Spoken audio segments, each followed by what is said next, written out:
don't care who you are, life is going to knock you down.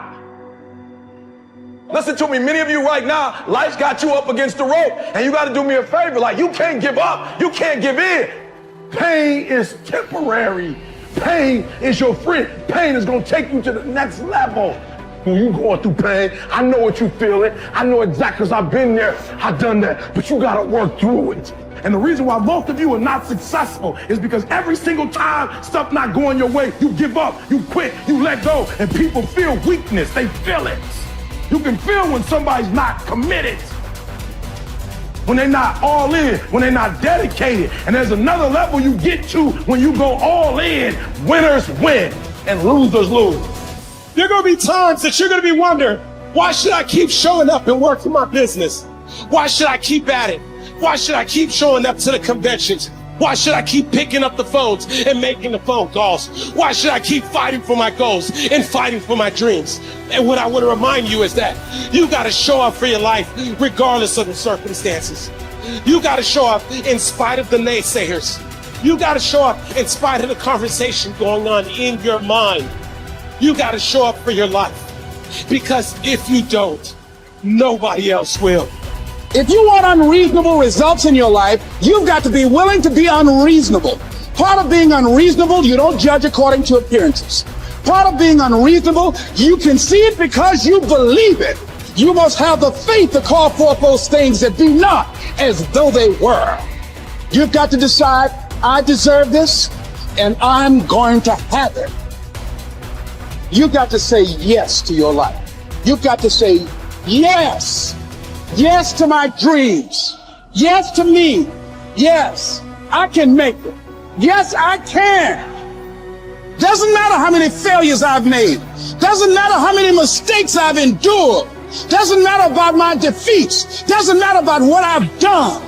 Yes, yes. I don't care about the fact I'm in a hole now. Doesn't matter about where I am. The last chapter to my life has not been written yet. If you judge me now, you'll judge me prematurely. I'm still in the process of transforming my life. I'm still in the process of becoming. Yes. The brilliance of Thomas Edison was not in his mind. It was something much more ordinary and often much less respected. I've got no imagination, he once said. I never dream. I've created nothing. If you're someone who doesn't like Edison, you might think that this is Edison admitting to stealing his inventions from other, more brilliant inventors, like Nikola Tesla. Not quite, but he did readily concede that most of the credit belonged to something other than his brain. The genius hangs around his laboratory day and night, Edison said. If anything happens, he's there to catch it. If he wasn't, it might happen just the same. Only it would never be his. What he's talking about is showing up. The incredible, underrated power of clocking in every day, putting your ass in the seat, and the luck this seems to inevitably produce. Edison lived in his laboratory and never missed a day.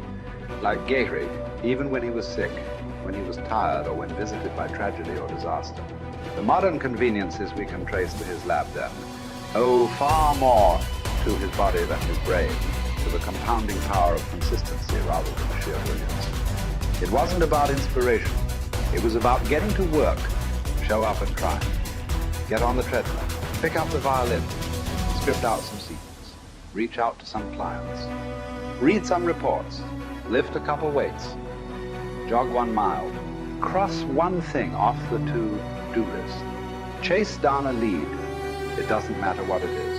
All aspects of our life benefit from this circumscribed kind of wisdom. Just as long as you do something every day, that is the important thing. Show up. When you're tired, when you don't have to, even if you have an excuse, even if you're busy, even if you won't get recognized for it, even if it's been kicking your ass lately, once something is done, you can build on it. Once you get started, momentum can grow. When you show up, you can get lucky. Is this still hard? Yes. But the good news is that because it's hard, most people don't do it.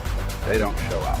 They can't even do one tiny thing a day. So yes, you're alone out there on the track in the rain. You're the only one responding on Christmas. But having the lead is, by definition, a little lonely. This is also why it's quiet in the morning. You have the opportunities all to yourself. Don't worry about setting any records. Just report for duty. No excuses. And here's the irony. This is also a way to break records. Consistency is a superpower. Day to day, willpower is incredibly rare. Lowell Gettering was a solid position player and a good hitter. But his success really was rooted in the fact that he didn't miss many days of work. It's quite likely that had he continued at his normal pace and not been stricken with owls, that he would have put up career numbers that surpassed Babe Ruth. Gettering wasn't just able to show up despite injuries and fatigue. He also had to push through ennui, doubt, and just plain not feeling it. He had slumps like we all do, but he also understood what they meant. As a minor leaguer, he had struggled at the plate and thought about quitting. The Yankees' owner sent down a scout to walk Gehrig through the very basic math of a batting average. A good hitter hits 300, and hitting 350 is terrific. Hitting 400 is almost unheard of. What does that translate to? Missing on 6 tries out of 10. A hitter can also go days, weeks without touching the ball. That's what the scout told him. The most important thing a young ball player can learn is that he can't be good every day. You don't have to always be amazing. You do always have to show up. What matters is sticking around for the next at-bat. The ability to do that, coupled with the ability to endure what John Steinbeck called dogly days while writing Easter Eve. Those days when everything seems out of whack, when you're just not feeling it, when the distractions won't stop, is the first step to greatness, literally. You cannot be great without the self-discipline to do that. One thing a day adds up. Each day adds up. But the numbers are only interesting if they accumulate in large quantities.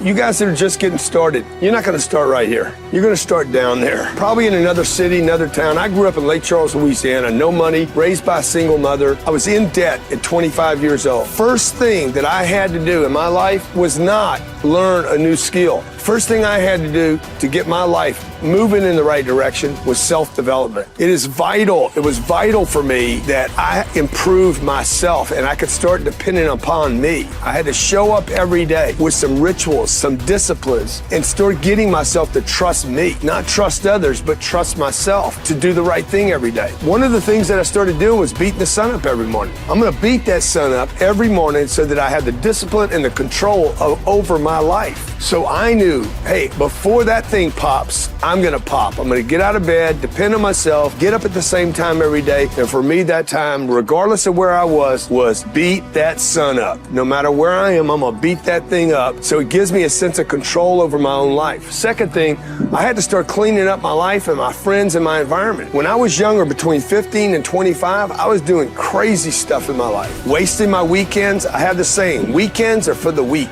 I was drinking, fooling around with a bunch of bad things, bad people. At 25 years old, I cleaned it all up. Quit going to those places. Quit hanging out with people that did not have ethics and discipline in their life. I wanted to build something in my life. I wanted to become someone. And to do that, to become someone in the eyes of the world, just beating that sun up every morning gives me the sense of accomplishment that I did what I said I was going to do, that I woke up when I said I would wake up, and I start building respect for myself, start believing in myself so that I can go out into the world. And maybe today when I go into this meeting that I'm dressed for, they'll believe in me as much as I believe in me, and that'll show up in a contract, a deal, maybe even some money.